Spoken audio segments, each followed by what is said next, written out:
Real எஸ்டேட்டை பொறுத்த வரைக்கும் அந்த ரிட்டையர்மெண்ட் வயசு கிடையாது. மொத்த நிலங்களை வாங்குறது, விவசாயம் பண்றது, பண்ணை வீடு அமைக்கிறது, ஹாலிடே ஹோம் மாதிரி அங்கே ஒரு ரிசார்ட் மாதிரி போட்டு அதுலேயே நீங்கள் வந்து வாடகைக்கு விடுறது, வருமானங்கள் இதன் மூலமாக வருது. ஒரு காலி இடம் வந்து 10 லட்ச ரூபாய்க்கு வாங்குறீங்க, 5 வருஷத்துல வந்து அது 20 லட்சம் ஆகுதுன்னா, அதே இடத்துல பில்டிங்கோட வந்து ஒரு 30 லட்ச ரூபாய்க்கு வாங்குறீங்க, 5 வருஷம் கழிச்சு அந்த 30 லட்சம் 60 லட்சம் ஆகாது. 30 லட்சம் ஒரு 40 50 அந்த மாதிரி தான் ஆகுது. ஒரு வீடு கேட்டு வர்றவர்கிட்ட போய் காலி இடத்தை காட்டுறது, காலி இடம் வாங்கி போட்டு போறேன்னு சொல்றவர்கிட்ட கூட்டு போய் ஒரு வீட்டில் முதலீடு பண்ணுங்கன்னு சொல்றது, ஒரு கடைகளில் ஷாப்பிங் காம்ப்ளெக்ஸில் முதலீடு பண்ணுங்கன்னு சொல்றது. அப்போ அவங்க வந்து இன்ட்ரெஸ்ட் எடுக்க மாட்டாங்க, அதை வாங்காம விட்டுட்டு போயிடுவாங்க. அப்புறம் அந்த கஸ்டமரை நீங்கள் இழந்துருவீங்க. சென்னையில் வந்து 100 பில்டர் இருக்காங்க. அந்த 100 பில்டரும் எப்படி பண்ணுறாங்க, அதில் கடந்த காலங்களில் அந்த பில்டர் சந்தித்த பிரச்சனைகள் என்ன, அவங்களுக்கு வந்து வழக்குகள் பிரச்சனைகள் வரும்போது எப்படி விட்டுட்டு போயிட்டாங்க, அதுக்கப்புறம் ஒரு சில கம்பெனிகள் வந்து கடைசி வரைக்கும் அந்த பிரச்சனையெல்லாம் சால்வ் பண்ணி கொடுத்தாங்க மக்களுக்கு. இது எல்லாத்தையும் வந்து நீங்கள் சொல்லி உங்கள் கஸ்டமரை சாட்டிஸ்ஃபை பண்ணிட்டீங்கன்னா உங்கள் மூலமாக வாங்கும்போது உங்களுக்கு ஒரு நல்ல ஒரு கமிஷன் கிடைக்கும். இனிஷியலாக நமக்கு யாருக்கும் ஆஃபீஸ் இருக்காது, ஆஃபீஸ் தேவையில்லை இந்த ரியல் எஸ்டேட்டில். அதே நேரத்தில் நீங்கள் அதிக முதலீடு பண்ணி அதிகமாக சம்பாதிக்க விரும்புறீங்கன்னா ஒரு ஆஃபீஸ் போட்டுக்கலாம். ஏன்னா ஒரு ஆஃபீஸ்லாம் இருந்தால் உங்களுக்கு ட்ரஸ்ட் அதிகமாகும், உங்கள் மேலே உள்ள நம்பிக்கை அதிகமாகும், மக்கள் வந்து உங்கள் ஆஃபீஸ்க்கு வருவாங்க. ரியல் எஸ்டேட்டை பொறுத்த வரைக்கும் அந்த ரிட்டையர்மெண்ட் வயசு கிடையாது, அதாவது ஓய்வு வயது. மீதி எந்த வேலைக்கு போனீங்களாலும் அது வந்து ஒரு ஓய்வு வயது இருக்கும், இதில் கிடையாது. அது மாதிரி மீதி தொழிலெலாம் வந்துட்டு ஃபுல் டைம் பார்க்க வேண்டியிருக்கும், அரசு வேலையோ தனியார் வேலையோ அதுலேயுமே நீங்கள் ஃபுல் டைம் பார்க்க வேண்டியிருக்கும். ஆனால் ரியல் எஸ்டேட்டை பொறுத்த வரைக்கும் பார்ட் டைம் பகுதி நேரமாக கூட நீங்கள் வந்து வேலை பார்க்கலாம். காலையில் கொஞ்ச நேரம் வேலை பார்த்துட்டு ரியல் எஸ்டேட் பணிகளை செஞ்சுட்டு அப்புறம் நீங்கள் வேலை பார்க்குற இடத்துக்கு போயிடலாம், வேலையோ தொழிலோ என்ன பண்ணுறீங்களோ போயிடலாம். அப்புறம் ஈவினிங் மாலை நேரங்களில் அந்த ரியல் எஸ்டேட் பணிகளை செய்யலாம். இல்லைன்னா ஓய்வு நாட்கள், லீவு நாட்கள், சாட்டர்டே சண்டே கவர்மெண்ட் ஹாலிடேஸ் அந்த டேட்லையும் நீங்கள் வந்து இந்த தொழிலை செய்யலாம். அப்போ நம்ம வசதியை பொறுத்து நம்ம அந்த தொழில் செஞ்சுக்கலாம். மேலும் அந்த முதலீடு செய்யும்போது பார்த்தீங்கன்னா ஒரு சிட்டிலேயோ அல்லது டூரிசம் பிளேஸ்லையோ, அது சுற்றுலாத்தலங்கள் அங்கெல்லாம் போனீங்கன்னா, இப்போ ஊட்டி, கொடைக்கானல், கன்னியாகுமரி இங்கெல்லாம் போனீங்கன்னா அந்த பில்டர்ஸு ரியல் எஸ்டேட் பண்ணுறவங்களே என்ன பண்ணுறாங்க, நீங்கள் ஒரு அமௌண்ட்டை கட்டுங்க, நாங்கள் வந்து உங்கள் பேரில் ஒரு வீடோ அப்பார்ட்மெண்ட்டோ வில்லாவோ காட்டேஜோ எழுதி கொடுத்துட்றோம், அதுக்கப்புறம் அதில் வருட வருமானம் தர்றோம் அப்படின்னு சொல்லி அந்த மாத வாடகையை உங்களுக்கு வந்து மாதமோ அல்லது வருஷத்துக்கு ஒரு முறையோ வந்துட்டு வாடகையாக கொடுத்துக்கிட்டு இருக்காங்க. அப்போ நீங்கள் பண்ணுற முதலீட்டில் வாடகையும் வருது. அது போக தோட்டம், எஸ்டேட்டு, விவசாய நிலங்கள் இதுவுமே வந்து ரியல் எஸ்டேட்டில் இப்போ கொஞ்சம் நல்ல மார்க்கெட் இருக்குது. மொத்த நிலங்களை வாங்குறது, விவசாயம் பண்ணுறது, பண்ணை வீடு அமைக்கிறது, ஹாலிடே ஹோம் மாதிரி அங்கே ஒரு ரிசார்ட் மாதிரி போட்டு அதுலேயே நீங்கள் வந்து வாடகைக்கு விடுறது, இது மாதிரியும் நிறையா வருமானங்கள் இதன் மூலமாக வருது. அதே நேரத்துக்கு நீங்கள் வீடு வாங்கினீங்கன்னா அதோட மதிப்பு வந்து குறைஞ்சிட்டு தான் இருக்கும். ஒரு இடத்துல ஒரு லேண்டில் வீடு வாங்கினீங்கன்னா அது சொந்த தேவைக்காக இருந்தால் மட்டும் வீடாக வாங்கிட்டா உங்களுக்கு சரியாக இருக்கும். அதே இது வாங்கி வாடகைக்கு விட்டிங்கன்னா என்ன ஆகுதுன்னா ஒரு குறிப்பிட்ட பீரியடுக்கு பிறகு அதோட வேல்யூ குறைஞ்சிருது. அப்புறம் அந்த லேண்டோட வேல்யூ குறையுது, லேண்டில் பில்டிங் இருந்ததுன்னா அது வேல்யூ குறையுது. அதாவது அதிக பக்கத்தில் ஒரு காலி இடம் நீங்கள் வச்சுருக்கீங்க, ஒரு காலி இடம் வந்து 10 லட்ச ரூபாய்க்கு வாங்குறீங்க, 5 வருஷத்தில் வந்து அது 20 லட்சம் ஆகுதுன்னா, அதே இடத்துல பில்டிங்கோட வந்து ஒரு 30 லட்ச ரூபாய்க்கு வாங்குறீங்க, 5 வருஷம் கழிச்சு அந்த 30 லட்சம் 60 லட்சம் ஆகாது. 30 லட்சம் ஒரு 40 50 அந்த மாதிரி தான் ஆகுது. அப்போ முதலீடு பண்ணும்போது நீங்கள் கவனிக்க வேண்டிய விஷயம் என்னென்னா, நம்ம தேவை என்ன, அந்த முதலீட்டின் மூலமாக மாதம் வருமானம் வேணுமா, வருட வருமானம் வேணுமா, இல்லாட்டி போனால் மொத்தமாக லாபத்தை எதிர்பார்த்து நம்ம இன்வெஸ்ட் பண்ணுறோமா, உங்களுக்கு முதலீட்டுக்கு எந்த மாதிரியான ரிட்டர்ன்ஸ் தேவை அப்படின்றத பொறுத்து முதலீடு பண்ணணும். அதில் தான் நம்ம ரியல் எஸ்டேட் பண்ணுறவங்க முக்கியமாக கவனிக்க வேண்டியது. வர்றவங்களோட தேவை என்ன, அவங்க எந்த தேவைக்காக வர்றாங்க, இடம் வாங்கி அதில் வந்து ஏதோ ஒரு கல்யாண மண்டபம், தியேட்டர், மால் அந்த மாதிரி கட்டுறதுக்காக வர்றாங்களா, இல்லை காலி இடத்த வாங்கிட்டு கொஞ்ச நாளைக்கு அப்புறம் லாபம் வர்ற மாதிரி வர்றாங்களா. அவங்க நீங்கள் போக முன்னாடியே டைரெக்டாக யார் வந்தோன்னு ஃபீல்டு விசிட்டு அந்த இடத்த கூட்டிகிட்டு போய் காட்டுறது இருக்கக்கூடாது. முதல்ல அவங்ககிட்ட இருந்து அவங்க தேவை என்ன, எந்த மாதிரியான தேவைக்கு வர்றாங்கன்றதை உட்காந்து பேசி அவங்க தேவைக்கு பொறுத்த மாதிரி பிளான் பண்ணி அந்த மாதிரி இடங்களை கூட்டிகிட்டு போய் அவங்களுக்கு காட்டணும். அதை விட்டுட்டு ஒரு வீடு கேட்டு வர்றவர்கிட்ட போய் காலி இடத்த காட்டுறது, காலி இடம் வாங்கி போட்டுட்டு போகிறேன்னு சொல்கிறவர்கிட்ட கூட்டிட்டு போய் ஒரு வீட்டில் முதலீடு பண்ணுங்கன்னு சொல்கிறது, ஒரு கடைகளில் ஷாப்பிங் காம்ப்ளெக்ஸில் முதலீடு பண்ணுங்கன்னு சொல்கிறது. அப்போ அவங்க வந்து இன்ட்ரெஸ்ட் எடுக்க மாட்டாங்க, அதை வாங்காமல் விட்டுட்டு போயிடுவாங்க. அப்புறம் அந்த கஸ்டமரை நீங்கள் இழந்துருவீங்க. ஸோ கஸ்டமர் சாட்டிஸ்ஃபேக்ஷன் முக்கியம்.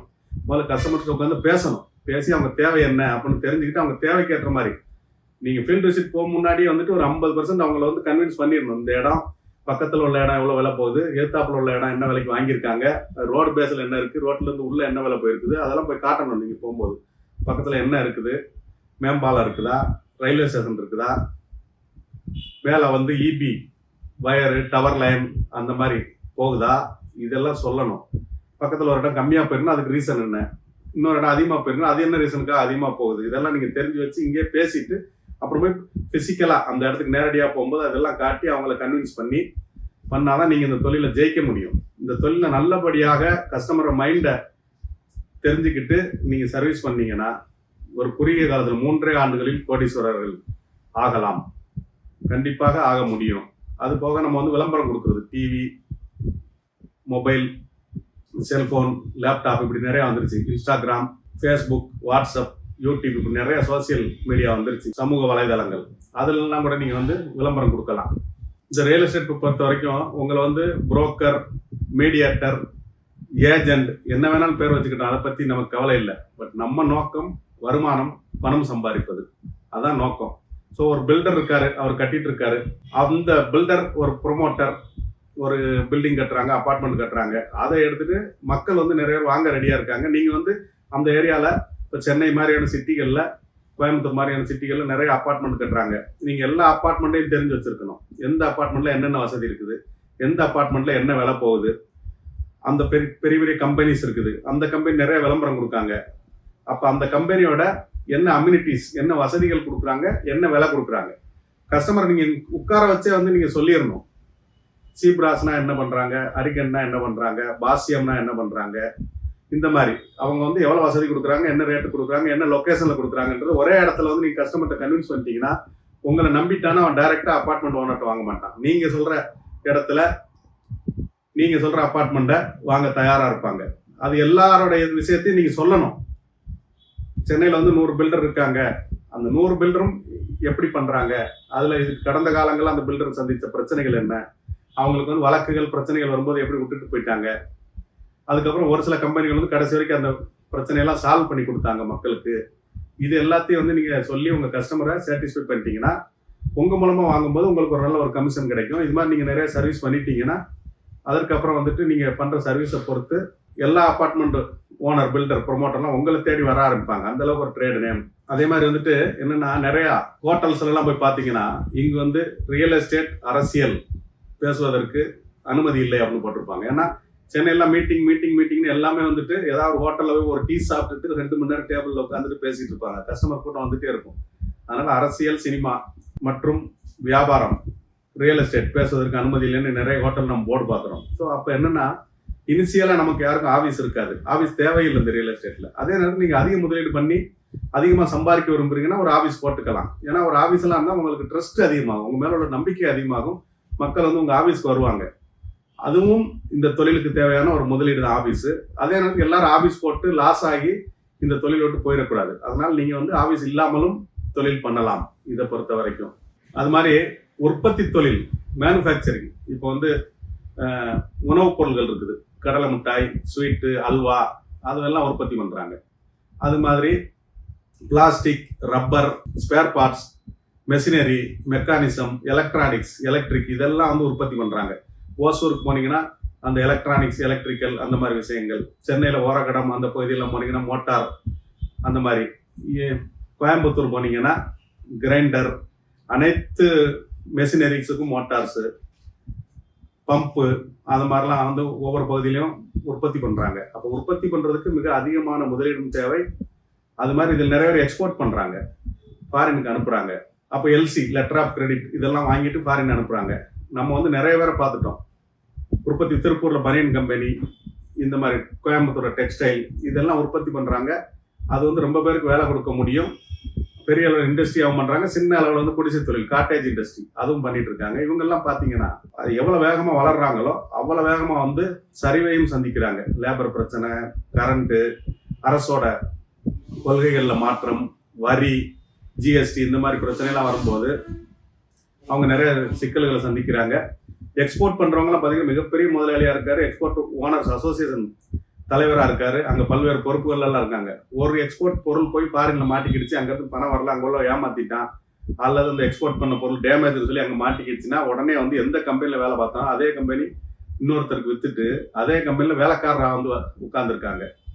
அதே கம்பெனியில் கணக்கு எழுதுறாவோ மேனேஜராவோ வாட்ச்மேனாவோ கூட போயிடுறாங்க. பெரிய கம்பெனி ஓனர்ஸ் எல்லாம் திருப்பூர், கோயம்புத்தூர்ல அதெல்லாம் நிறைய பார்க்க முடியும்.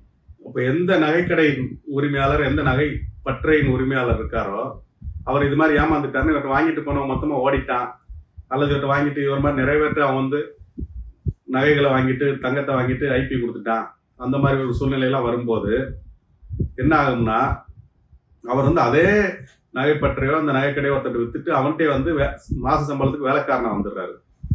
இது மாதிரி ரிஸ்க் வந்து ரியல் எஸ்டேட்ல இல்லை.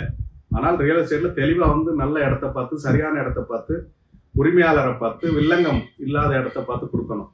ஏதோ வில்லங்கம் உள்ள இடத்துல போய் பணத்தை போட்டீங்கன்னா நீங்களும் இதே மாதிரி வந்து இருக்கிற வீடு, காடு, காரெல்லாம் வித்துட்டு ரோட்டுக்கு வந்துடுவீங்க. அதே மாதிரி யாரோ இடத்துக்கு யார்கிட்டயோ போய் பணத்தை கொடுத்து ஏமாந்துட்டாலும் நீங்கள் வந்து கஷ்டப்பட்டு மஞ்சள் நோட்டீஸ் கொடுக்குற அளவுக்கு திவால் ஆன அளவுக்கு வந்துடுவீங்க.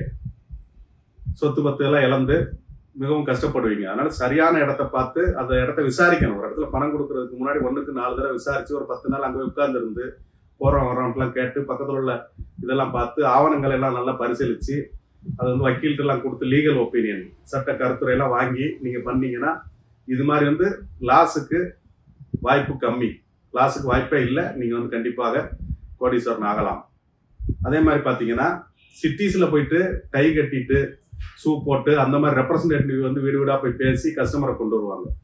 அதே நீங்கள் ரூரலில் போனீங்கன்னா டையை கட்டிட்டு போய் நீங்கள் வந்து வியாபாரம் பண்ணீங்கன்னா எடுபடாது. அங்கே வந்து நீங்கள் பழகுன ஆட்களோட டெய்லி பார்க்குற ஆட்களோட போய் பிஸ்னஸ் பண்ணணும். இங்கே வந்து சாதாரண மக்களோட மக்களாக இருந்து தான் நீங்கள் வந்து பிஸ்னஸ் பண்ணணும். அப்போ தான் எடுபடும். அதாவது புரோக்கர்ஸ் மார்க்கெட்னு சொல்லுவாங்க. ரூரலில் வந்து புரோக்கர்கள் சொல்கிறது மட்டும்தான் மக்கள் கேட்பான். பெரிய ட்ரேட் நேம் உள்ள கம்பெனியாக இருந்தாலும் அவன் சொல்கிறது மக்கள் கேட்க மாட்டாங்க. இது வந்து புரோக்கர்ஸ் மார்க்கெட்னா அந்த புரோக்கரை வச்சு தான் நீங்கள் வாங்கணும். அதனால நீங்கள் எவ்வளோ பெரிய ப்ரொமோட்டராக இருந்தாலும் எவ்வளோ பெரிய பில்டராக இருந்தாலும் புரோக்கரை அவாய்ட் பண்ணிட்டு நான் டைரெக்டாக வித்துருவேன்னு சொன்னீங்கன்னா நீங்கள் மாட்டிக்குவீங்க. கஸ்டமர் வந்து போக விடாமல் செஞ்சிருவாங்க இந்த புரோக்கர்கள். இன்னமும் வந்து நம்ம தொடர்ந்து பேசுவோம். நன்றி, வணக்கம்.